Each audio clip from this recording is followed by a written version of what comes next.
La vengeance est comme un poison. Elle peut s'emparer de nous et nous transformer en monstres. Bonjour à toutes et à tous, mes amis, j'espère que vous allez bien et aujourd'hui on se retrouve pour Spider-Man 3. Et oui, à quelques jours de sortie du très attendu Spider-Man No Way Home, revenons donc sur le film le plus débattu donc de toute la licence Spider-Man, puisque oui, quand on y pense en fait, de toute la licence donc du film de 2002 au fin fond en 2019, Spider-Man 3 c'est celui qui a fait le plus débattre. En bon et en mauvais termes, celui qui a le plus divisé, c'est lui qui a créé les camps en fait. Ceux qui l'aiment, ceux qui le détestent, et puis au milieu, bon, il y a ceux qui sont mitigés. Voilà. Mais bon, entre parenthèses, voilà, c'est celui qui pose le plus de problèmes, voilà, de toute la licence. Et pourtant, c'est un de ceux qui devrait poser le moins de problèmes. Et pourtant, donc, de la première trilogie, donc de 1, 2 et du coup 3, et ben, c'est celui qui a rapporté le plus de thunes. Voilà, enfin jusqu'à Far From Home qui avait franchi le milliard. Puisque du coup, Spider-Man 3, il avait rapporté 900, non 6, je sais plus, 700 ou 900 millions de dollars, alors que du coup, Far From Home a franchi le milliard et du coup, No Way Home franchira sans doute le double en un rien de temps, étant donné que les ventes ont littéralement explosé sur tous les sites internet. Enfin, bref, c'est du délire. Donc Spider-Man 3, moi, à chaque visionnage, en fait, plus je le vois, plus je l'apprécie, plus je me demande en fait pourquoi il est autant décrié, et plus en fait j'arrive à discerner les points faibles, ce que je n'aime pas, ce que je n'apprécie pas, et ce que j'aime en fait. Et c'est vrai qu'à chaque fois je me dis, ouais bon, ça j'aime pas, ça j'apprécie pas, ce point-là je déteste, ce point-là il me rebute, et c'est vrai, dans Spider-Man 3 il y a énormément de choses que je n'aime pas, que je n'apprécie pas, et on va y revenir dans cette critique. Mais c'est vrai que bon, tout ce que j'aime en fait, bon je me dis, ouais bon il y a ça qui me rebute beaucoup, mais bon, tout ce que j'aime en vérité, ça surpasse le tout. Pour moi vraiment, je trouve que Sam Raimi, il a vraiment été un troisième volet extrêmement sombre, donc à l'image de son style, parce que encore une fois, les films qu'il fait Sam Raimi, c'est très sombre, avec un univers extrêmement dark, voilà, les Evil Dead, etc., tout ça est très dark. Bref, je pense que grâce à mes vidéos, vous connaissez un petit peu l'univers donc de ce réalisateur. Donc c'est vrai que Spider-Man 3, c'est le plus sombre, c'est le plus dark, c'est celui où il va se passer le plus de mauvaises choses. C'est un film assez triste, assez sombre, qui a beaucoup parlé de deuil, de rédemption, comment dire, de mauvais caractère, voilà, c'est un film qu'on n'est pas, on le voit, on est content de le voir, mais on se dit, c'est vrai que c'est un film où il se passe énormément de mauvaises choses pour à peu près tout le monde, que ce soit pour Peter, dont le comportement va terriblement changer, il va prendre un virage à 370 km à l'heure, pour Harry, pour MJ, enfin bref, c'est vrai que les personnages dans ce film-là vivent des choses extrêmement compliquées. Donc voilà. Après, je vais beaucoup aimer ce film-là, donc pour son côté sombre, pour ses scènes d'action, voilà, pour beaucoup trop de choses. Donc je vais dans cette vidéo, j'essaie de faire la distinction entre ce que j'aime et ce que je n'aime pas. Alors, parmi les choses que j'adore, bon, ça paraît être un peu cliché de dire ça, mais les scènes d'action, voilà, dans ce troisième volet, elles sont toujours aussi fabuleuses. Bon, je disais ça déjà pour le premier film, pour le deuxième film, c'était le paroxysme, mais pour ce troisième film, je trouve que, bon, pour un film encore plus sombre, je trouve que Sam Raimi, bon, c'est pas qu'il a mis la barre très haut, mais il a réussi à faire à égalité avec ce qu'il avait déjà fait dans Spider-Man 2 et 3. Voilà, c'est vrai que les scènes d'action dans ce film-là sont tellement génialissimes. Voilà, bon, Sam Raimi avec sa caméra, mais il capte les scènes d'action, il capte leur épique, leur héroïsme, voilà, il capte tout l'enjeu de scène d'action, parce qu'une scène d'action, c'est bien qu'il y en ait une, voilà, si on a du fight, si on a du mouvement, si on a de l'action, si c'est vivant, c'est très cool, oui, ça nous aide encore plus à être immergé dans ce film-là, et à apprécier l'action qu'il y a devant nous. Mais si tu veux, entre filmer une scène d'action comme ça, sans vraiment de ténacité, de densité, si tu captes pas tout le contexte de la scène, ça sert à rien. Et Sam Raimi, en fait, ce qu'il avait fait dans cette trilogie-là, c'est que non seulement il sait filmer une scène d'action, mais en plus il sait filmer ce qu'elle dégage, voilà. Les scènes par exemple d'action entre Octopus et Peter Parker dans le deuxième, elles dégagent vraiment quelque chose, voilà. Et à chaque fois il y a un rapport entre les personnages qui se battent, voilà. C'est pas deux personnages qui ne se connaissent pas, qui se battent, etc., etc. Vous voyez, faut savoir filmer une scène d'action et tout ce qu'elle représente et tout ce qu'elle dégage. Et je veux notamment faire allusion au premier duel dans les airs entre Peter et Harry, donc qui est devenu le nouveau bouffon vert en prenant en reprenant du coup l'ancien costume de son père, voilà. Et du coup, c'est vrai, par exemple, que quand il le surprend par surprise dans la rue, et du coup, qu'il se bataille comme ça en pleine nuit, voilà, donc Peter n'a même pas son costume de Spider-Man, donc il l'affronte en costume, tout simplement, bah, je trouve que ces scènes, elles dégagent beaucoup, parce qu'on parle quand même de deux anciens amis d'enfance, qui se déchirent, voilà, parce que Harry pense toujours que Peter a tué son père, et du coup, Harry se bat avec le costume de son père, enfin, il y a vraiment quelque chose qui se dégage de cette scène, c'est très important de retenir ça, et voilà, de quoi Harry va en foutre plein la gueule à Peter, et Peter va réussir à se défendre, même si quand même il va en prendre un peu plein la gueule aussi, mais voilà qu'en plus il y a ce fameux ralenti, où du coup, Peter, donc qui est en sa position, donc la tante que lui a passé sa tante May, voilà, il va l'échapper, il y a ce fameux fabuleux où il tente comme ça de la rattraper, pouah, mais que, c'est magique quoi, c'est des petits ralentis comme ça, mais tu te dis, pouah, mais qui aujourd'hui, dans quel film on va retrouver ce genre de scène et de mise en scène, ce genre de ralenti, ce genre d'épique, quoi, tu vois, enfin, tu ressens vraiment l'action, quoi. En plus, elle est en pleine nuit, c'est incroyable, quoi, tu sais, à un moment donné, t'as Peter qui va lancer sa toile au toit d'une église, il va tourner comme ça, il va lancer des toiles à Harry, enfin bref, tu sens la caméra, elle suit, elle alterne entre les deux, elle arrive à capter leur visage, ça arrive quand même à rester crédible, quand l'un se prend une blessure et ça se ressent, enfin bref, Sam Raimi, il arrive à capter donc toute la densité qu'il y a dans la scène d'action, quoi. Bon, il y a aussi par exemple la scène où Spider-Man du coup va sauver Gwen Stacy donc de sa chute, alors que du coup il y a une grue qui vient de heurter le bâtiment où elle bossait tout simplement. Voilà, la scène est tellement incroyable, quoi. Voilà, avec la musique de Danny Elfman. Je sais même plus d'ailleurs je sais même plus, mais je crois que c'est plus Danny Elfman pour cette musique, mais je crois que il a été remplacé par un autre mec. Mais quoi qu'il en soit, la musique elle prend un petit peu des notes de Danny Elfman. Si c'est peu lui, il y a quand même un peu des notes à lui. Et du coup, enfin, la musique se lance encore une fois, mais voilà quoi, il y a la scène voilà où Peter où Spider-Man sauve Gwen Stacy, la scène est tellement bien filmée, tellement bien captée, voilà, c'est encore une fois les voltiges, la scène en grand large, en plan resserré, les chutes, champ contre champ, enfin voilà, il y a que de très bonnes scènes. Il y a aussi du coup le climax évidemment, donc qui voit le duel final entre Venom, l'homme sable, Harry donc qui vient secourir Peter donc qui est en train de se faire éclater par l'homme sable, bon, un climax d'une densité incroyable, donc qui a un très bon aboutissement, puisque au cours donc de cet affrontement, Harry et Peter se réconcilient. Vous voyez, la première scène d'action du film, c'était Peter et Harry qui se battent, voilà, en pleine nuit. Le climax est de nouveau en pleine nuit, mais cette fois-ci, les deux se battent en tant que amis et alliés. C'est ça qui est extrêmement fort. Encore une fois, dans chaque scène d'action, il y a quelque chose à retenir, il y a quelque chose qui se dégage. Voilà, ce ne sont jamais des scènes d'action comme ça, voilà, qui ne dégagent rien, où juste deux personnes se battent, l'un se prend un coup, l'autre, non, ça marche pas comme ça. Puis il y a aussi la rédemption de l'homme sable qui est extrêmement importante, évidemment, puisqu'il avait été influencé par Venom, etc.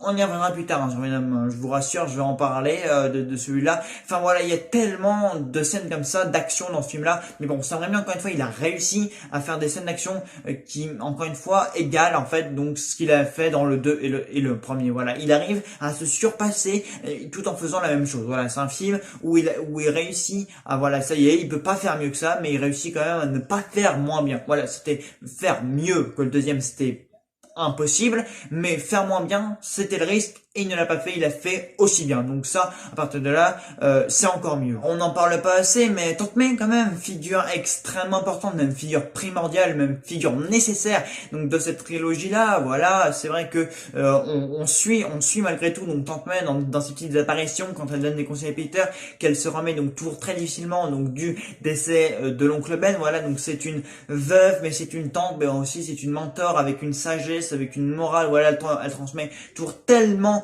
de bons conseils à Peter. Et puis dans ce troisième volet, voilà, quand il lui annonce qu'il veut épouser Mary Jane Watson, bah elle lui confie sa vague, elle lui raconte des petites anecdotes sur sa vie passée avec l'oncle Ben. C'est extrêmement mignon. Voilà, Tante May, c'est une femme, hein, tu la vois dans ces films-là, t'as juste envie de lui faire un câlin, t'as juste envie de l'avoir pour grand-mère, pour tante, pour quelqu'un qui donne des conseils, parce que son visage si bienveillant, voilà, Rosemary Harris, elle dégage quelque chose, voilà, elle dégage ce que les autres Tante May, que ce soit Mary Reilly ou Mary Tatum Hayes dans les The Amazing et les Spider-Man MCU, qui elle ne dégage pas, voilà, elle dégage une sagesse, elle dégage une bienveillance, une chaleur humaine, voilà, même quand du coup Peter fait une connerie, voilà, qui du coup lui avoue qu'il n'était pas prêt, voilà, bien après à demander Mary Jane en mariage, bah finalement elle lui accorde quand même le bénéfice du doute, elle lui pose la main comme ça et puis elle lui dit prends ton temps et voilà quoi, toujours avec lui de bons conseils. Voilà, elle apparaît pas beaucoup, encore une fois, voilà, elle n'est pas encore au centre de l'action dans ce film-là, elle n'est pas attaquée par aucun des protagonistes, contrairement du coup au film précédent.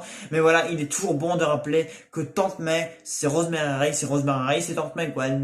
Rosemary Rice ne joue pas Tante May, Rosemary Rice est une Tante May, c'est la Tante May, c'est l'unique du cinéma et dans ce film-là, toujours avec une estime au conseil, toujours autant à propager donc de la chaleur humaine. Voilà, tu sens que si on avait besoin dans la vraie vie, on pourrait toquer chez elle et on pourrait lui parler et elle ne pourrait que nous donner donc de très bons conseils.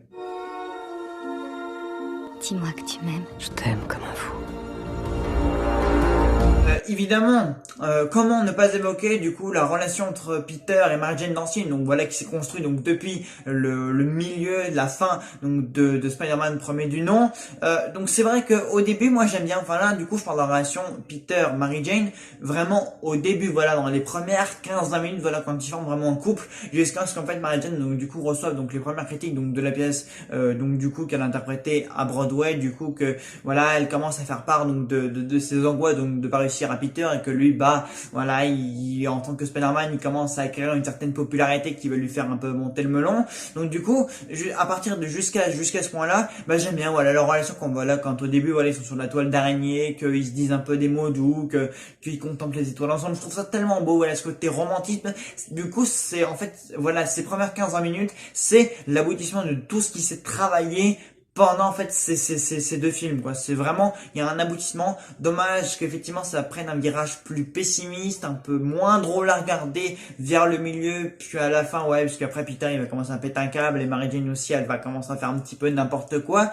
Mais voilà d'ailleurs Mary Jane encore une fois c'est dommage parce que dans ce film là ils ont essayé entre parenthèses donc de la mettre un peu à l'écart de Peter. Voilà c'était justement le but de ce partage, voilà vu que Peter est plus de son côté et qu'il ne s'occupe pas trop de Mary Jane mais ça en va revenir. Donc c'est vrai que Mary Jane encore une fois bah on sent que voilà il y a beaucoup de moments où elle est très seule et qu'encore une fois Mary Jane en dehors de Peter bah en fait c'est un personnage qui n'a pas grand chose à dire, avec se sent très seule, voilà on voit qu'elle veut percer, qu'elle veut devenir actrice, qu'elle veut percer à Broadway mais elle n'y arrive pas beaucoup, elle a besoin de Peter mais il n'est pas là et du coup on voit que si Peter n'est pas là bah en fait elle n'apporte absolument rien au récit à part du pessimisme, de la tristesse. Voilà, on la voit toute seule. Elle assiste à l'ascension de Spider-Man, donc de Peter Parker, enfin des deux du coup, vu qu'elle est amoureuse des deux. Et voilà, on voit qu'elle n'a pas grand-chose à véhiculer. Et bon, Kirsten Dunst, elle s'en sort bien, toujours, Mary Jane Watson, ça c'est pas le problème, mais je trouve qu'encore une fois, bah, à part être le love interest, donc de Peter Parker, Spider-Man, bah, elle n'a pas grand chose à dire, voilà, si Peter n'est pas là,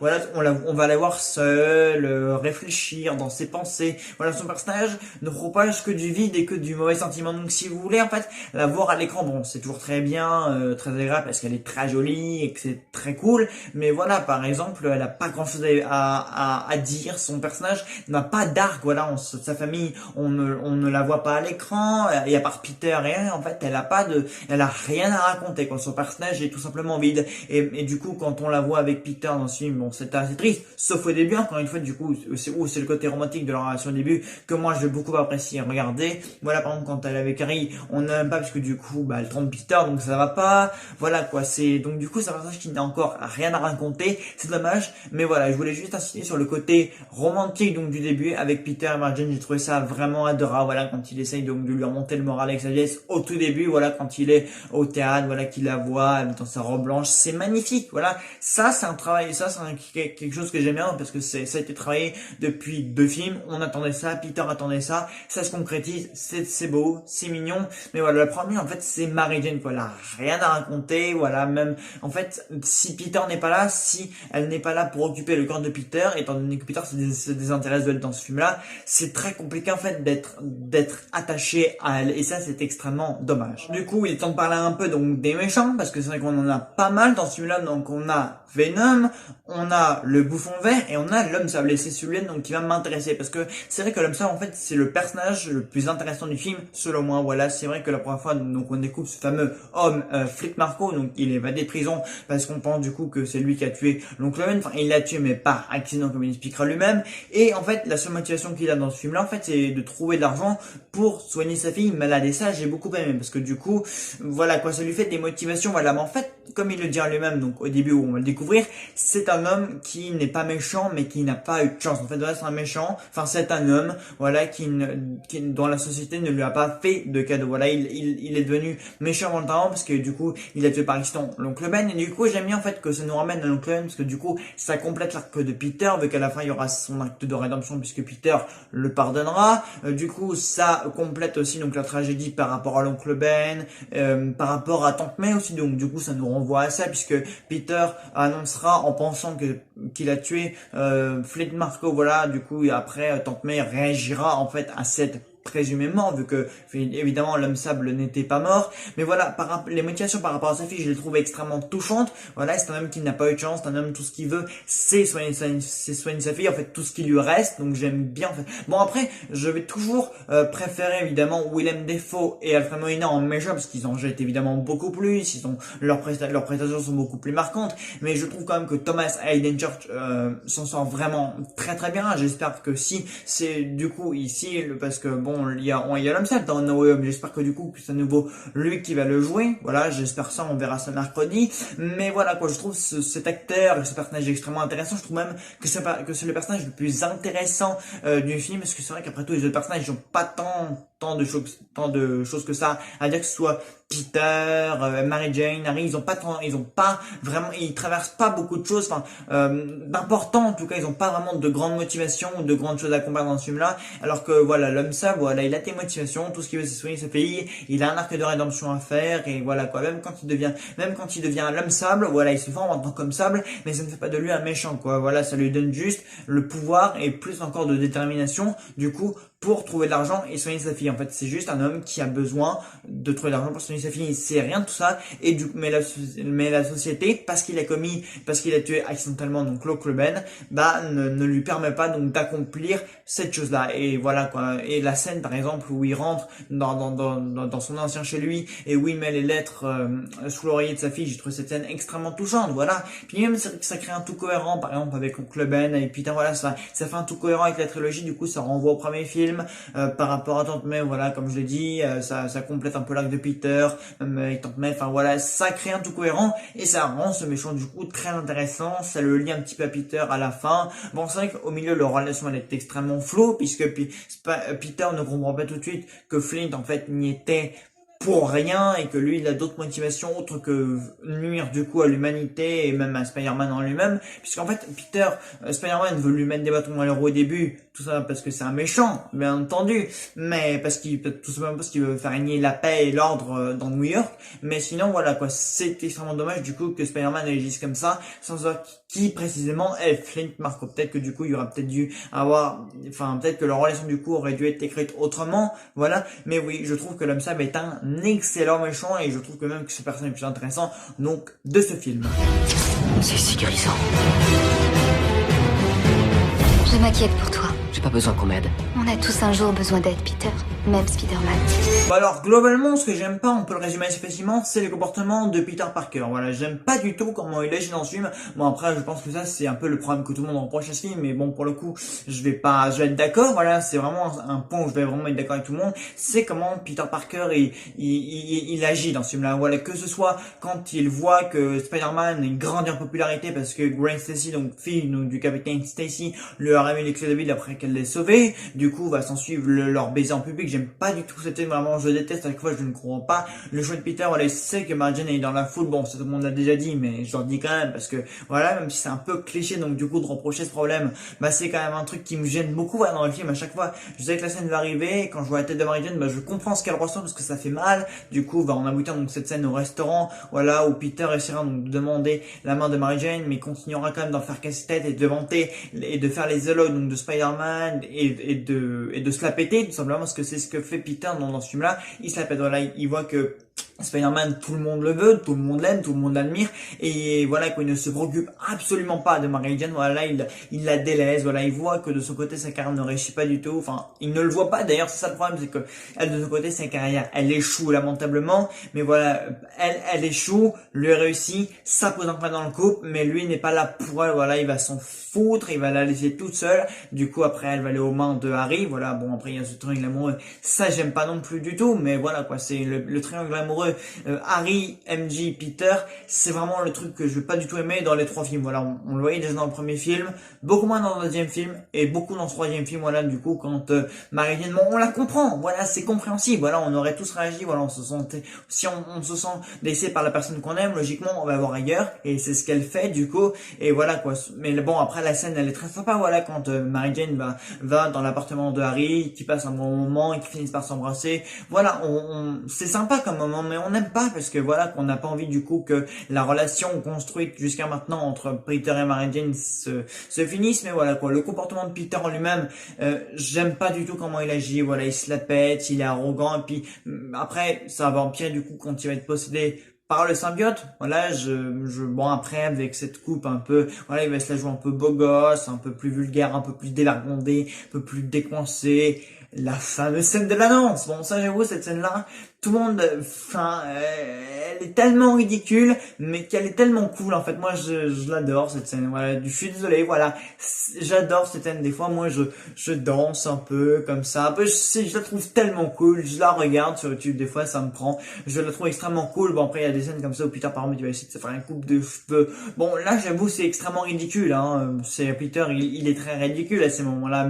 Mais voilà, son comportement en général dans ce film m'énerve au plus haut point. Voilà, comment il traite Mary Jane, comment il prend un peu ses airs de grandeur, comment il se la pète, comment il devient arrogant. Ça, j'aime pas du tout. Voilà, et puis il va s'en suivre du coup tout ce qui est passé avec Mary Jane, le triangle d'amour entre ces trois-là. Voilà, le fait que Harry du coup avoue à Peter que c'est de lui que Mary Jane est retombée amoureuse. Enfin, du coup, il a un peu manipulé, il a un peu tout fait pour ça. Mais voilà, parce que évidemment Harry du coup va tout faire du coup pour que Mary Jane retombe amoureuse de lui. Enfin voilà, c'est ça le truc. Mais du coup cette partie de l'histoire, donc le côté la tournure que leur relation va prendre à cause du comportement de Peter, c'est justifié en plus. C'est ça le truc, hein. C'est pas comme si ce n'était pas. Là c'est totalement justifié. On comprend Mary Jane, on comprend ce qu'elle traverse, on a de la peine pour elle et du coup voilà, le comportement de Peter et tout ce que ça entraîne, j'aime pas du tout. Quelle classe, Spider-Man! J'adore ton nouveau look! Donc, qu'est-ce que je pense du coup de Venom? Alors, c'est pas un méchant du coup du tout qui me dérange. Alors, tout le monde dit, il est bien connu, enfin il est de réputation que Sam Raimi ne voulait pas mettre Venom dans ce troisième Spider-Man. C'est pas du coup s'il voulait le mettre dans le quatrième, mais en tout cas il voulait pas le mettre dans celui-là. Et du coup beaucoup disent ouais ça se voit que Venom du coup il a été incrusté un peu à la dernière minute donc dans ce film-là. Moi c'est pas un méchant qui va me déranger, même la scène encore une fois donc de la transmission du symbiote je le trouve extrêmement classe, extrêmement bien foutu et je ressens pas en fait ce rajout de dernière minute étant donné que le personnage de Eddie Brock du coup il amené depuis le début. Voilà, donc un journaliste un peu arrogant, un peu trop sûr de lui, un peu trop beau gosse, voilà. Donc qui s'est tapé du coup Gwen Stacy, donc du coup qui sera en relation après avec Peter, donc ce qui va du coup créer la jalousie de Eddie Brock, etc.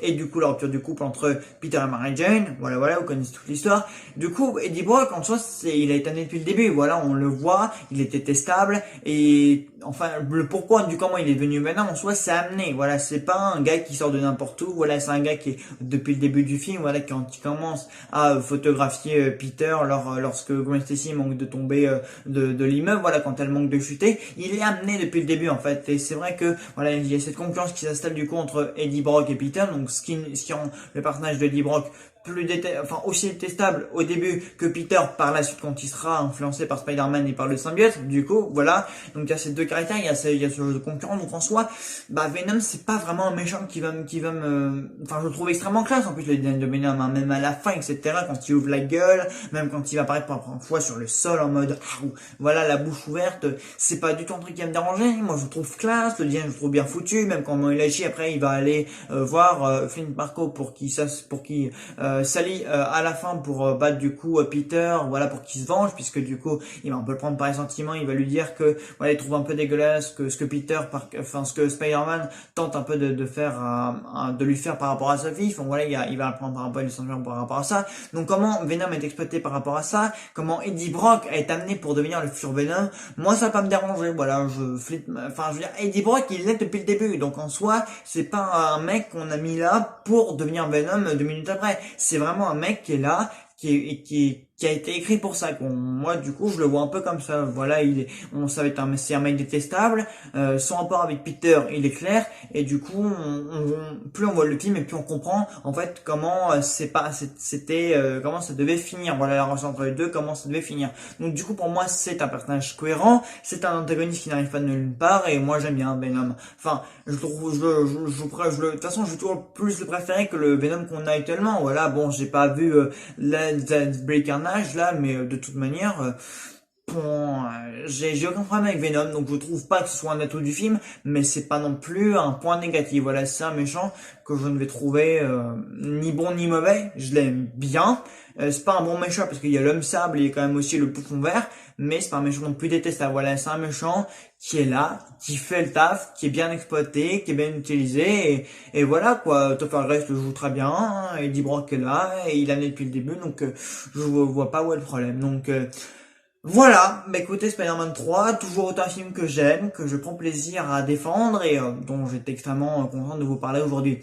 Voilà, donc bah écoutez, j'en ai fini du coup avec cette première trilogie Spider-Man. Donc j'aurai pas le temps, voilà, avant No Way Home de revenir donc sur les The Amazing, les films du MCU et le film animé Into the Spider-Verse, mais je ferai dans les jours qui suivent un top donc film Spider-Man où j'aborderai tous les films Spider-Man. Bon du coup, je prendrai plus de temps pour les The Amazing, le Into Spider-Verse et les Spider-Man du MCU, et du coup je résumerai en quelques mots mon avis donc sur sur ces trois Spider-Man à ce moment-là, donc vous pourrez l'inclure rapidement dans le top. Mais voilà, donc bah écoutez, j'espère que la vidéo vous aura plu et moi je vous dis à très dans une nouvelle vidéo. Salut à tous.